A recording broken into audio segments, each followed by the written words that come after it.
Hello students, आपण chapter 6 A D C आणि DAC म्हणजेच ॲनालॉग टू डिजिटल कन्व्हर्टर आणि डिजिटल टू ॲनालॉग कन्व्हर्टर हे दोन टॉपिक या चॅप्टरमध्ये बघत आहोत.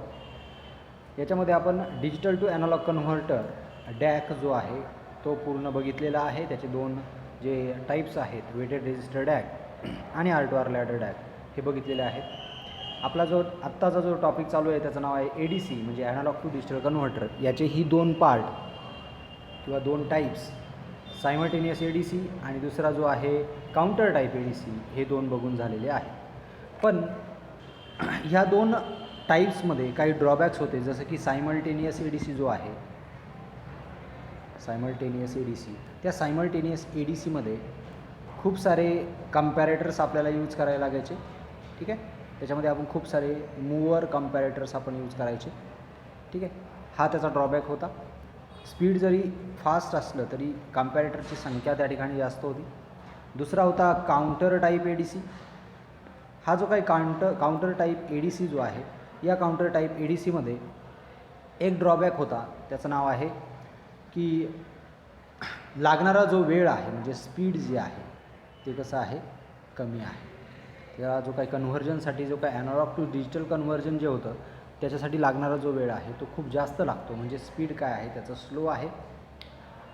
आणि त्याच्यामध्ये काउंटिंग केलं जातं फ्रॉम इनिशियल व्हॅल्यू 000, म्हणजे कोणताही ॲनालॉग व्होल्टेज तुम्ही अप्लाय केल्याच्यानंतर त्याची जी काही स्टार्टिंग जी आहे ती 0पासून स्टार्ट होते. समजा तुमच्याकडे 100 तुम्ही व्होल्ट ज्यावेळेस तुम्ही ॲनालॉग व्होल्टेज अप्लाय करता तरीसुद्धा त्याचं व्होल्टेज जे आहे ते किंवा त्याची इनिशियल स्टेप जी आहे ती 000पासून स्टार्ट व्हायची. मग तो एक एकने इन्क्रीमेंट होत 100पर्यंत ज्यावेळेस जाईल, असं आपण म्हणूयात. 100च्या अकॉर्डिंगली तुम्हाला डिजिटल जे आउटपुट मिळेल त्या जसं काउंटर इन्क्रीमेंट होईल तशा तितक्या टाईम किंवा तितक्या स्टेप्स किंवा तितक्या क्लॉक पल्स त्याला लागायच्या. म्हणजेच काय, तर त्या ठिकाणी जो काही टाईम लागतो तो खूप जास्त लागतो. म्हणजे इथं स्पीड कसं आहे, कमी आहे. म्हणून आपण आता आजच्या लेक्चरला तिसरा जो टाईप आहे त्याचं नाव आहे सक्सेसिव्ह ॲप्रॉक्झिमेशन ए डी सी. ठीक आहे, तर हा ए डी सी जो आहे तो बघणार आहे. त्याच्या अगोदर आपल्याला सक्सेसिव्ह ॲप्रॉक्झिमेशनची कन्सेप्ट काय असते ती समजून घ्यायची आहे. तर बघा, ह्या चॅप्टरमध्ये किंवा ह्या सक्सेसिव्ह ॲप्रॉक्झिमेशनमध्ये सगळ्यात अगोदर हा जो काही याच्यामध्ये पण एक प्रोग्रॅमेबल काउंटर यूज केला जातो. म्हणजे तिकडे जसा आपला counter type A D C होता, त्या काउंटर टाईप ए डी सीमध्ये आपण काउंटर यूज केला होता. तर तसंच या सक्सेसिव्ह ॲप्रॉक्झिमेशन ए डी सीमध्ये जो काही काउंटर यूज केला जातो तो वापरला जातो प्रोग्रॅमेबल काउंटर. त्या प्रोग्रॅमेबल काउंटरलाच SAR असं म्हटलं जातं.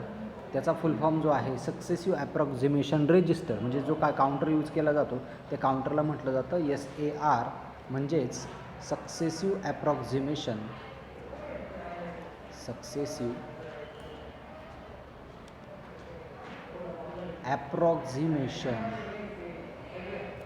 काउंटर किंवा रेजिस्टर. हा एक रेजिस्टर आहे आणि हा काउंटिंग करण्याचं काम करेल. जसे काही ज्या इनपुट पल्सेस येतील त्या काउंटिंग करण्याचं काम हा जो काय आहे प्रोग्रॅमेबल काउंटर, जसं ज्याचं नाव आहे SAR, तर हा SAR या ठिकाणी वापरला जातो. आपण त्याची ब्लॉक डायग्राम नंतर बघणारच आहे. फक्त त्याची कन्सेप्ट काय आहे ती समजून घ्या. आणि हा जो काही SAR जो आहे किंवा सक्सेसिव्ह ॲप्रॉक्झिमेशन रेजिस्टर आहे, हा काय करतो, ज्यावेळेस त्याला स्टार्ट सिग्नल मिळेल, बघा नीट समजून घ्या. ही कन्सेप्ट जर समजली तर तुम्हाला सक्सेसिव्ह ॲप्रॉक्झिमेशन रेजिस्टर किंवा सक्सेसिव्ह ॲप्रॉक्झिमेशन काउंटर किंवा ए डी सी समजणार आहे. तर ज्यावेळेस याला स्टार्ट सिग्नल मिळेल, ठीक आहे, स्टार्ट सिग्नल मिळाल्याच्यानंतर हा काय करतो, डायरेक्टली इनिशियल 00पासून काउंटिंग करायला सुरुवात करत नाही. तर तो काय करतो, तर तो पहिलं बीट, म्हणजेच काय, जे काही आपला 3 बीट जर असेल तर 3 बीटपैकी, समजा 3 बीट्स आहे तर ते 3 बीटपैकी पहिलं बीट काय करतो, MSB जे आहे MSB बीट, ते काय करतो, हाय करतो. ठीक आहे, ते हाय केल्याच्यानंतर तो कम्पेअर करतो ॲनालॉग इनपुटला. त्या ॲनालॉग इनपुटला कम्पॅरिझन केल्याच्यानंतर समजा जर ते इनपुट हे कसं असेल, ग्रेटर दॅन असेल, म्हणजेच काय, त्या इनपुटपेक्षा किंवा जे काही इनपुट आहे अप्लाय केलेलं आपण त्या इनपुटपेक्षा रेफरन्स व्होल्टेज म्हणजेच कोणतं हे 100 हे व्होल्टेज कसं असेल, कमी असेल. म्हणजे इनपुट व्होल्टेज जर जास्त असेल तर तो दुसरं बीटसुद्धा काय करतो 1 करतो. म्हणजेच काय 1 1 0 बघा, तो प्रत्येक वेळेस समजा हे 3 बीट आहेत हे समजून घ्या 1 1 1. ठीक आहे, त्याच्यातलं हे MSB आहे, हे LSB आहे. ठीक आहे, मग सगळ्यात अगोदर इनिशियली तो काय करेल, पहिलं बीट 1 1 1 करेल. ठीक आहे, पहिलं बीट 1 केल्याच्या नंतर, हे पहिलं बीट म्हणजे MSB 1 केल्याच्या नंतर जर तो चेक करेल इनपुट जर मोठं असेल ह्या व्हॅल्यूपेक्षा, कंपॅरिझन केल्याच्यानंतर त्याच्या लक्षात येईल की ही व्हॅल्यू आणि ॲनालॉग व्होल्टेज, त्याच्यामध्ये ॲनालॉग व्होल्टेज जास्त मोठं आहे. बघा ह्या डायग्राममध्ये बघा, ह्या डायग्राममध्ये तुम्हाला ॲनालॉग इनपुट व्होल्टेज दिसतं आहे. आणि इथं त्याने काय केलं, आता SARने इकडं डिजिटल टू ॲनालॉग, SARने आउटपुट दिलं 1 0 0. राईट, डॅक काय करेल, त्याचं कन्व्हर्जन करून ॲनालॉग व्होल्टेजमध्ये कन्व्हर्जन करेल. त्या ॲनालॉग व्होल्टेजचं जे काही व्हॅल्यू असेल त्या व्हॅल्यू, किंवा त्याला आपण रेफरन्स व्होल्टेज म्हणू, ते रेफरन्स व्होल्टेज, हे रेफरन्स व्होल्टेज आणि ॲनालॉग व्होल्टेज यांच्यामध्ये कंपॅरिझन होईल. पुन्हा जर स्टार्ट सिग्नल आला किंवा असं त्याच्या लक्षात येईल की जर ते छोटं असेल, म्हणजे हा जे काही रेफरन्स व्होल्टेज छोटं आहे, ॲनालॉग व्होल्टेज इनपुट मोठं असेल. ठीक आहे, तर काय होईल बघा, आपल्या आता परत एकदा डायग्रामकडे येऊया. तर नेक्स्ट बीट जे आहे ते नेक्स्ट बीट बघा, हे फर्स्ट बीट, हे सेकंड बीट आणि हे थर्ड बीट आहे. राईट, म्हणजे नेक्स्ट MSB बीटसुद्धा काय करेल, तो 1 करेल. ठीक आहे, किंवा ज्यावेळेस इनपुट त्याच्यापेक्षा मोठं असेल किंवा इक्वल असेल तर. ठीक आहे, आता अशा पद्धतीने तुम्हाला लक्षात ठेवायचं आहे. बघा आता काय झालं, या ठिकाणी जर याच्यापेक्षा मोठं ॲनालॉग इनपुट व्होल्टेज याच्यापेक्षा मोठं असेल, म्हणजे कंपॅरिझन जर बरोबर झाली नाही, ॲनालॉग इनपुट व्होल्टेज मोठं आहे, इथे मोठं ॲनालॉग इनपुट व्होल्टेज मोठं असं लिहिलं आहे, मोठं आणि greater than or equal to असं केलं त्यांनी. ठीक आहे, कोणापेक्षा, याच्यापेक्षा. तर वरच्या बाजूला जाईल एक MSB बीट 1 होईल. याच्यापेक्षाही जर मोठं असेल तर काय येईल, 3 बीट 1 होतील. राईट, अशा प्रकारे तुम्हाला आउटपुट भेटणार आहे. आपण आता ही पॉझिटिव्ह साईड बघितली आपण. ठीक आहे, आता निगेटिव्ह साईड बघूयात. समजा जर याच्यापेक्षा छोटं असेल, ठीक आहे, लेस दॅन जर असेल तर काय होईल, तर हा काय करेल, पहिलं बीट 0 करेल, दुसरं बीट 1 करेल. म्हणजे त्याच्यापेक्षा एक व्हॅल्यूने काय होईल, म्हणजे सेकंड MSB बीट 1 करेल. ठीक आहे, ते चेक करेल. त्याच्यानंतर याच्यापेक्षाही जर लोअर असेल तर तो काय करेल, अजून खाली येईल. नंतर म्हणजे थर्ड बीट काय करेल, 1 करेल. ठीक आहे, याच्याहीपेक्षा जर खाली असेल तर काय असू शकतं, लेस म्हणजे जर काय असू शकतं, तर कोणी पण म्हणजे सगळे 0. राईट, तर अशा प्रकारे तो काय करतो, कंपॅरिझन करतो. थोडक्यामध्ये समजलं आहे तुम्हाला. परत एकदा दुसऱ्या बाजूला समजून सांगतो बघा. तो स्टार्टिंग कशी करतो, स्टार्ट करतो पहिलं MSB बीट 1 करून कंपॅरिझन करतो. जर ॲनालॉग व्होल्टेज हे कसं असेल, ग्रेटर असेल तर काय होणार आहे, दुसरं MSB बीटसुद्धा कसं करतो, 1 करतो. ठीक आहे, यांच्यामध्ये पण कंपॅरिझन जर झाली आणि त्याच्यापेक्षाही जर मोठं असेल तर काय होणार आहे, तो पुढे ढकलणार आहे की तिसरं बीट काय करेल, तो 1 करेल, या पद्धतीने.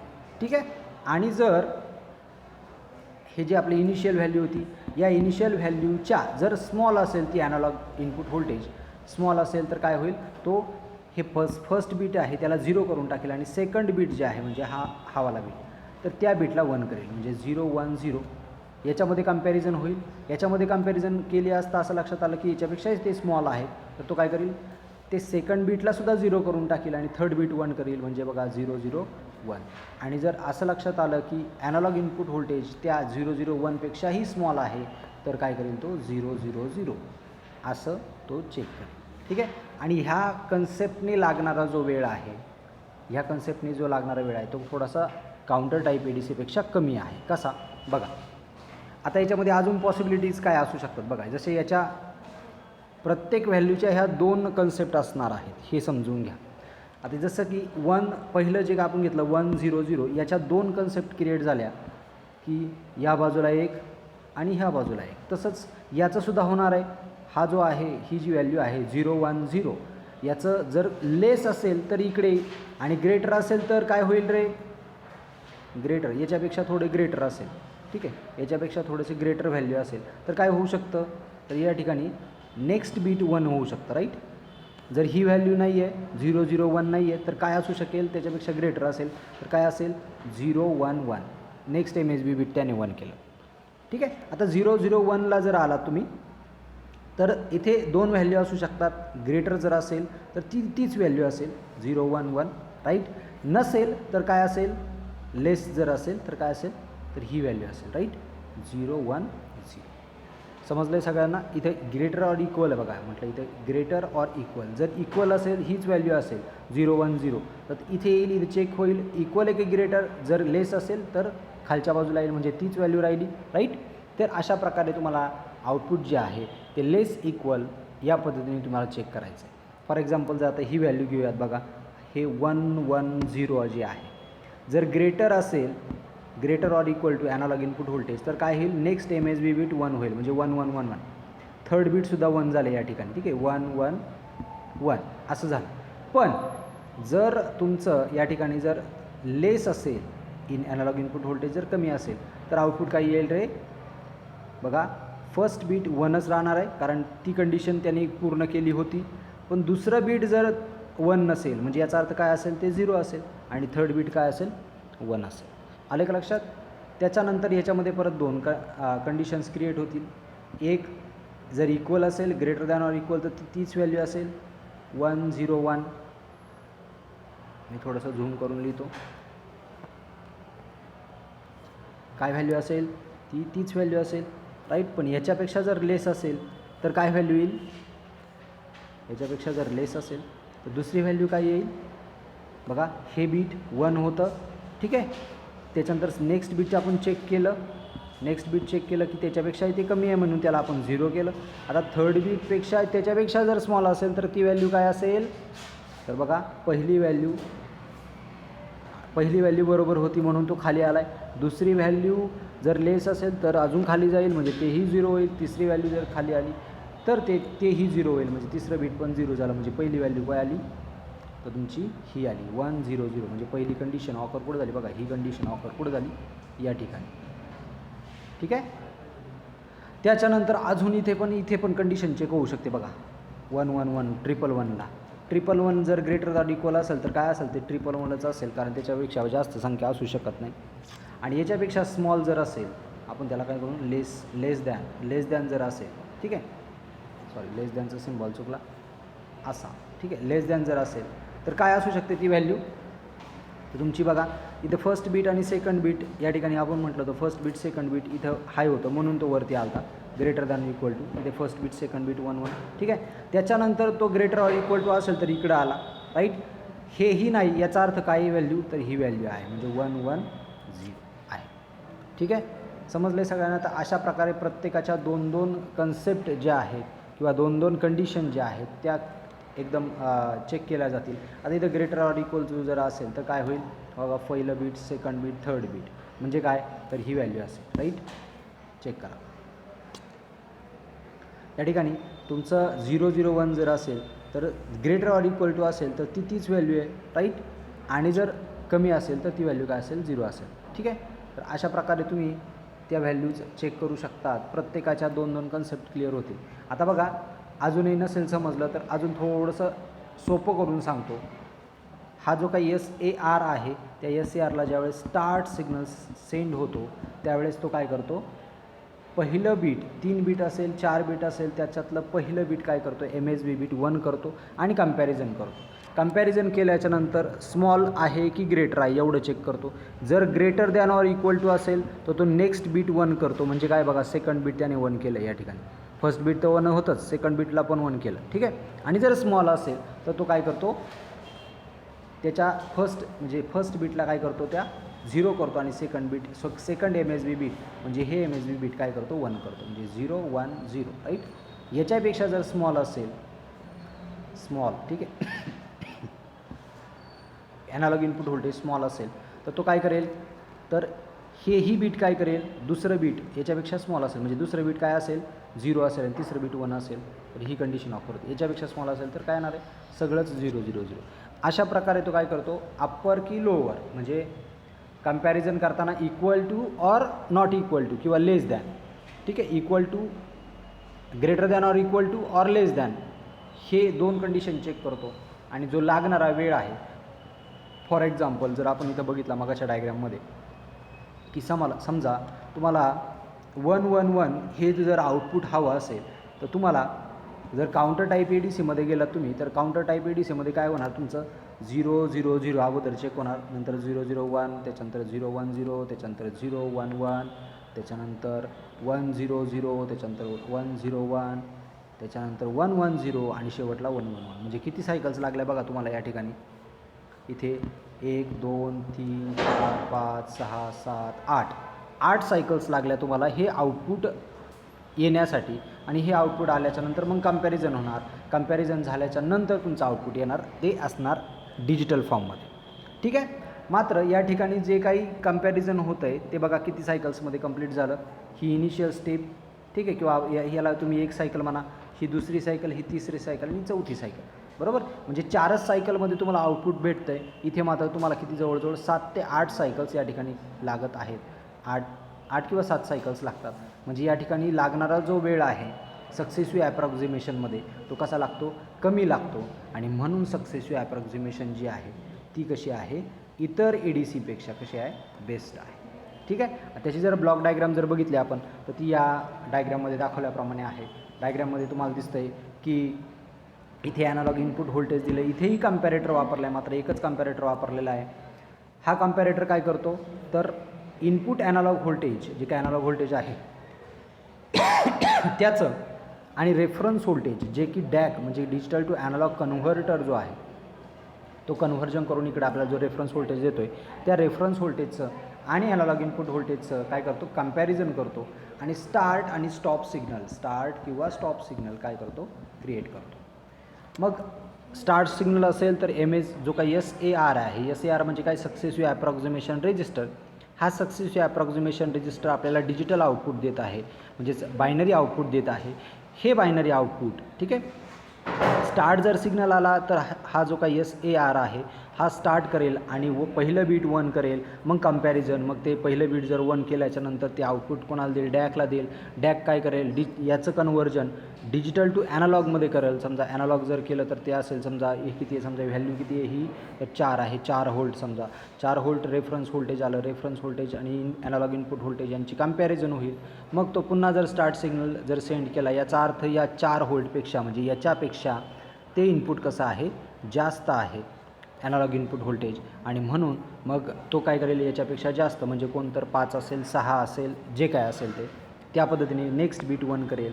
अशा प्रकारे तो कंपॅरिझन करत जातो आणि आपल्याला त्या अकॉर्डिंगली या ठिकाणी डिजिटल आउटपुट मिळत जातं. ठीक आहे. हा जो आहे सक्सेसिव्ह ॲप्रॉक्झिमेशन रेजिस्टर हा प्रोग्रॅमेबल काउंटर आहे आणि हा डिजिटल टू ॲनालॉग कन्व्हर्टर जे की SAR म्हणजे जो काही आपला डिजिटल आउटपुट आहे त्या डिजिटल आउटपुटचं पुन्हा एकदा ॲनालॉगसाठी, कारण आपल्याला या ठिकाणी कंपॅरिझन करायचं आहे. ठीक आहे. आणि ते कंपॅरिझन ह्या 2 ॲनालॉग इनपुट व्होल्टेज बरोबर होणार आहे. म्हणून डिजिटल टू ॲनालॉग कन्व्हर्टर काय करेल, याला डिजिटलचं रूपांतर ॲनालॉग रेफरन्स व्होल्टेजमध्ये कन्व्हर्जन करेल आणि पुन्हा कंपॅरिझन, पुन्हा स्टार्ट स्टॉप सिग्नल आणि पुन्हा रेजिस्टर, ही सायकल्स जी आहे ती कम्प्लिटली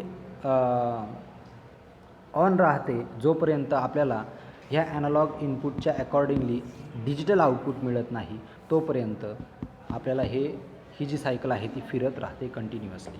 ठीक आहे. आणि ज्यावेळेस इक्वल आउटपुट मिळेल, समजा ॲनालॉग आउटपुट व्होल्टेज 4 व्होल्ट असेल, ठीक आहे, आपण असं गृहीत धरूया, आणि त्याने इथे पहिलंच आउटपुट घेतलं 100 आणि तुम्हाला जर डॅकने कन्व्हर्जन करून 4 व्होल्ट जर आलं, ठीक आहे, 4 व्होल्ट आणि 4 व्होल्ट इक्वल आहे, तर तो काय करतो, स्टॉप सिग्नल सेंड करतो तुमच्या SARला. त्याच्यामुळे आपल्याला आउटपुट भेटतं, जे आउटपुट आहे 1000 किंवा 0100 जे काय असेल ते त्या पद्धतीने जे आहे ते डिजिटल आउटपुट आपल्याला या ठिकाणी मिळून जातं. समजलं आहे सगळ्यांना. तर अशा प्रकारे तुमचा ADC जो चॅप्टर आहे त्याच्यामध्ये आपण 3 टाईप्स बघितले, simultaneous ADC, counter type ADC आणि सक्सेसिव्ह ॲप्रॉक्झिमेशन ADC. तर ही 3ही ADC या ठिकाणी संपलेले आहे.